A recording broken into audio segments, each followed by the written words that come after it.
Good afternoon, everyone. Chris here from the agency.io. If you don't know who we are a social media digital marketing events company based out of here in Barcelona. And this is the second webinar in our series during the coronavirus lockdown. And today's topic is marketing strategies and ideas on a limited budget. So all these webinars I'm doing are just to give as much information back to you guys and professionals and businesses as well who've been affected, and hopefully you can take some of these tips and ideas as well and implement them into your businesses. So as I said, today's topic is marketing strategies and ideas on limited budget. What I see too often is when people come to us or also speaking to other professionals is they might have 500 or maybe €1,000 to spend on marketing, but they don't actually have a strategy or ideas in place, and they ended up wasting it or spending most of it, for example, €500 on Facebook ads and €500 on Google ads. But there's a lot more that you could do with that budget by just spending a little bit of extra time and using it wisely, and you're going to get a lot more money for your buck. So for the first part, I'm going to explain more about social media at this point, but it's how to use influencers to your benefit. And there's a couple of different types of influencers. You've got obviously the large influencers that have maybe 1,500,000 followers, but you've also got the micro influencers as well that maybe have 2,000 to 10,000, maybe 20,000 followers. And this is more aimed at Instagram, but it also can be for all the other platforms as well. So this is how to get the most out of influencers and not spend thousands and thousands of euros on just having one post on social media. So you probably think, why would you go for a micro influencer who has not many very followers compared to an influencer that has 500,000? Well, the reason for that is because if you've got 500,000 followers on Instagram, or if you've got 1 million followers, you probably had that account for a very long time. And what this can mean is either a lot of the followers on these accounts are either inactive, or if back in 2017 are the days of the fake followers, they could have a lot of fake followers on their profile. So you might be spending a lot of money when actually not many people are actually seeing your post as well. And the positive side for micro influencers is they've probably not been around that long. And due to the fact they've not been around that long, their followers are going to be more active. And also their followers are probably going to be friends, family, and also people in the local area who connect with them a lot more. So the engagement on a post would probably be a lot more. It's not going to be the same for everyone. But what you will need to do with micro influencers compared to the large ones is for micro influencers, you're going to need a lot more of them. You know, if a large influencer has 500,000, then you're probably going to need around about 100 micro influencers to get the same engagement. But that could depend. It completely depends on the influencer. So yeah, why would you choose small influencers or micro influencers? Well, one, it drives the cost down a lot. Because micro influencers, this might not be their main revenue, or they might not need Instagram, or they might not need social media to make a living, whereas the large influencers, they need this. So they need money on most of the deals that they make. With the micro influencers, normally they're happy to do a product exchange in terms for a post. So this instantly drives your cost down of the marketing, because all you're using is your product and maybe postage and packaging compared to spending €500 on this. So it's a great way. Think about the products that you've got online, or think about the products that you've got in store and how you could use them to give to the micro influencers to do a post. Now I'm going to use two examples here. One's cosmetic and one's clothing brand, because we've been doing this for quite a while with these two companies and it worked fantastically. So one of the things that we did for the cosmetic brand is we contacted hundreds of micro influencers and we offered them €20 of product. And free postage and packaging, so they didn't need to pay anything. And the only catch on it was what they needed to do is use the product. After they'd used the product, they just had to make a social media post and a story. And they had to tag us in it, and they also had to put the hashtag as well. From doing this, we got crazy results coming back from these influencers, because as I said, their friends and families were following them. Most of their friends and family were intrigued about doing it. And actually a lot of them ended up signing up to try and do it for themselves. And we did this based with a cosmetic based in Barcelona, Valencia and Madrid. And also because the micro influencers, their followers from that region, if you've only got 5,000 followers and you're based in Barcelona, most of them are probably going to be in Barcelona. Whereas if you've got 500,000 followers, they're probably going to be all around the world. So by doing that, we pinpointed and targeted in each individual market, Valencia, Madrid, and Barcelona, and the sales were crazy, and the results that we got back were fantastic. And we also did exactly the same with a clothing brand in the UK as well. But also, when you start to work with these micro-influencers as well, you can have more of a collaboration with them.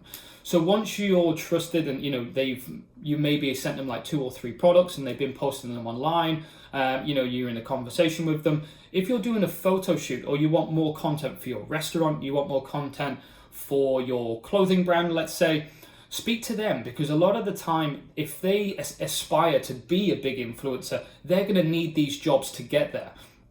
A micro-influencer with 5,000, 10,000 followers is not going to land a Nike deal, for example. So the best thing to do is contact with them. They want more content. They want professional content as well, and have a connection with them or sort out a deal. For example, you give them free products at the photo shoot. They get a professional photo shoot done all day. So they're going to have content for the rest of the year to post on social media. And also they get loads of products as well. And in return, you drop your costs because you're not paying for models that cost so much. Photo shoots a lot of time can cost quite a lot of money. So if you can eliminate some of them costs out of doing the photo shoot, it's going to drive your marketing costs down as well. Wow marketing as well, because then they're going to be posting all these on their social media as well, because they're going to be happy that they're working with a big brand like yourself. Another thing that you can do on social media, and it's super easy to do, is competitions and giveaways. You could do a competition every single month. You could do a competition every single week. One of the very, very good clients based over in the States does it quite a lot. But when it goes down to Christmas, they give something away every single day. So on the 1st of December, there's a competition, on the 2nd, on the 3rd, and then they post the winners in the stories. Now they get insane traffic going through to their website. If it's done well, a lot of people will be going through, because the way that you can do it is say tag 3 friends in the post, and then you'll enter the competition. So then them 3 friends are going to get notifications about the competition, and then it's just a snowball effect that keeps going down. One famous story about this is a bikini and a swimwear store from the US that did this about 2 years ago, and they really put a lot of effort into it. And normally their bikinis, for example, was $80, and all they did is just put it as postage and packaging. From this, they made, I think it was around about $250,000 to $300,000 in the space of a couple of weeks. This company is now pretty big and well known on the street. And this all came from an Instagram competition. So this is a great way, and the only overall cost of this is the product again, and it's the postage and packaging. Another great idea that you can do, it may not be necessary for all businesses, but more in the retail side, and this is what we were doing with the clothing company. And instead of, if somebody buys something online, and instead of just shipping it out straight to them, give them another option. If you're selling your t-shirts, if you're selling your sandwiches, if you're selling anything in a retail store, what you could offer is pick it up in store, and if you pick it up in store, you get an extra t-shirt, for example. So you're hitting it from 2 different angles. One, you're saving on postage and packaging, so the t-shirt probably is exactly the same money as the postage and packaging. But 2, you're actually marketing the shop or the retail center where they're selling your product. So then you're going to create a better connection with the owner or with the boss, the director of that shop itself. So you're going to get more floor space if you're sending clients through to their door. This works really, really well. We did it with the clothing company in London.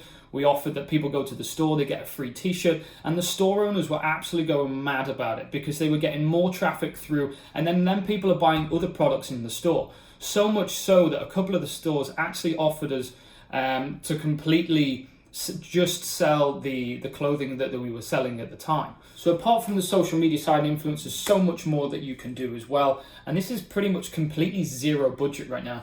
And this is just get yourself on Google Shopping, get yourself on Amazon as well. You might need to do a couple of courses online, maybe YouTube courses to figure out to set it up. But once you're on there, you've got more chance of selling your product on different types of websites. You've got ASOS as well, for example, if you're selling clothes. Get yourself on these other websites because they're getting more traffic than you are. Do a couple of courses, figure out how the algorithms are working, what keywords that you need to use, get your products online, because there's some people that don't even have websites. All they do is pretty much just sell on Amazon. So this is a great way to get more revenue in as well. And once it's up there, you just have to tweak the words every now and then to make sure that you keep getting the sales. Another thing as well is content writing. Content writing is key at the moment. have a look at implementing a blog section on your websites, and in there you can be writing, anything, top 10 restaurants in Barcelona, the best walks to do in Menorca, for example, or anything like that. Because if you're writing long text, Google likes this as well. So when anyone's searching online for a certain topic or anything, if them keywords match what your blog says, they're going to be sent to your website. So by doing that, you're just going to get more traffic through to the website. And if you don't write very well, hopefully that maybe one of your staff does as well. And I'm not saying a 2, 3, 4 page blog. It could be 500, 600, 700 page blog that you do every week, or maybe every 2 weeks as well. But by putting that on your website, it's really going to help with SEO as well. But it's also going to give more content to the people, your clients as well, because they might carry on logging in to check it. Then you can have a mailing list, then you can be sending it out to your customers as well. And it's just keeping them interacted and keeping your brand in their head all the time. Because if someone has to log into your website every single week to read the blog that they're really interested in, if you don't have a blog section, somebody may never actually bother logging in because it doesn't make sense. So this is another one that can really work very, very well. And here at the agency and our other businesses as well, we've really stepped it up about getting as much content done. If you don't have time to do the content, check out a website called Text Broker. So Text Broker, you pay, I think it's around about €20 a blog article, and you tell the person what you want them to write about. They'll write it, send it. Once you approve it, then they'll take the money out of the account and you'll get the blog post. So if you don't write, there's no worries at all. Text Broker is fantastic. Check it out after this. But also it's the forums and other blogs as well. There's many forums online, talking about beauty. There's many, there's thousands and thousands and thousands of forums. Get on them forums. Speak to the people in them forums. What you don't want to do is be too salesy though. If you go in there and say, hey, try my products, it's fantastic. Most of the time, a lot of the places, the moderators will probably take it down. But if you're just having a conversation and having a look through and saying, hey, have you tried this product before? I'm looking to try it. Do it in a third person. Don't pretend that you're, the owner of the company. But by doing this, you can share the content or your blogs that you've just, the content writing that you've just done. If you've got videos on YouTube as well, if you've got any courses online and somebody's talking about how to fix a bike and you've already done that, tag that in, put the link into the forums. So people can see that. They're going to go through, watch your video, and then you can get more revenue from this. For example, Reddit's a massive one. If you get really good on Reddit, you'll be surprised about how much traffic you can be getting through to the website. In some cases, it completely doubles the traffic to the website just by doing it correctly. But this is an art in itself, so you do have to train on it. But it's completely free. There's no charge of this. It's just time and effort from your side. A fantastic way to get revenue is affiliate marketing. Now, affiliate marketing, some places you have to sign up and pay. Some places you just pay a commission to the website. Some people, you just deal directly with the affiliate. We do it with all our companies, and it works fantastically. And by doing that, many other people, especially in the US, people have livelihoods. They pay for everything. This is their main job, to be an affiliate. And all it is people go on their website, they click through, and once they click on your product, there's a cookie or there's a link connected to it. And what they'll do is then they will then be notified that they've made a deal. So with affiliate marketing, if it's done well, it can really, really benefit you as a company. And to be honest, you're not doing anything really, because they're going to be the ones selling for you. Obviously, you're going to have to, drop your price, or you're not going to make the money on the product that you normally do. But no worries at all. It's a lot better to have 1,000 sales and earn 70% than have 200 sales and earn 100%. And if you haven't got a website, go make yourself a website. It's really not too difficult. You've got WordPress. Actually, this week I was quite surprised. We own a bar here in Barcelona, and the director of the bar actually made his own website, who's not tech savvy whatsoever. And within 2 days, he taught himself how to make a website. And I looked at it last night, and it's surprisingly pretty good. So yeah, if you haven't got a website, it doesn't cost too much. You've got WordPress. It might cost a little bit of money, maybe €50, something like that, to set it up. And then you've got server charges. but it's essential and it doesn't cost. If anyone's telling you need to spend 1,000, 2,000, 3,000 euros on a website, it's not true. You don't need to do it unless you're going for a really top level website. And once you learn how to build your own website, then you're going to be able to edit it in the future as well.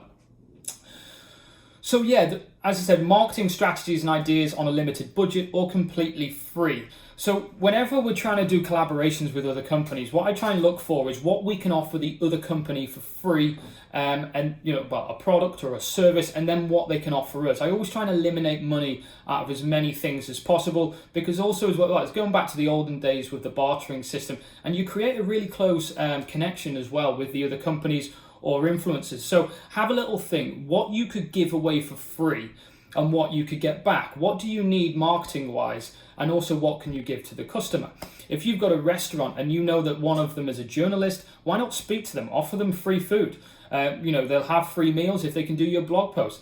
There's so many things that you can do, and it's endless. Just speaking with people and getting different ideas. So now moving on to a little bit more specific area of business, and this is for bars, shops, restaurants, barbershops, gyms as well. And this is a couple of other free things that you can do completely free and can be very, very beneficial. We do this on all our companies, and I always recommend to our clients to do it as well. And this is contact offices, co-working, hotels, in the local area, anywhere where there's a mass of people in one area at one time, and contact these places and sort out a deal with them. For example, if you're a gym and you've got a huge office next door, so let's say you've got Google office next door, we'll make a deal with them that they get 20% off in the gym, because this is going to work both ways. One, the company is giving something, giving an opportunity to their customers, to their employees, which is going to look good. But then also as well, you've got a lot more chance of getting people coming to your gym, because their marketing way, it's going to be word of mouth instead of just trying to push it online. So this can work really, really well. If you're a restaurant as well, offer them maybe 10% off at lunch times, have a loyalty card, anything like that. But one little tip that I would give you, if you're going into offices or co-workings, always go for the receptionist, and always try and butter the receptionist up a little bit, because at the end of the day, she's the one who calls the shots and who passes the information through to the bosses.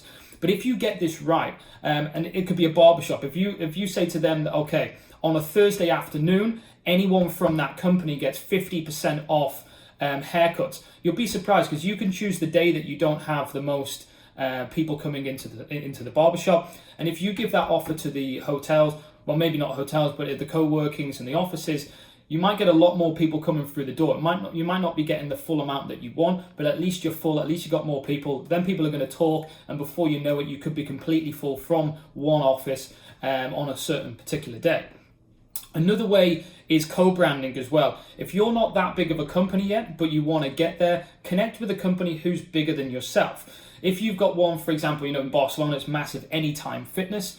If you've got Anytime Fitness, which is a big gym, and you've got a hairdresser's next door, so why not connect with that gym? Why not offer exactly the same what I've just spoke to you about then? They could send it out in their newsletter, or they could be pushing it to all of their clients in there to say that, okay, Anytime Fitness has connected with such and such hairdressers to give you 20-30% off, or to give you a free blow dry on a Tuesday afternoon.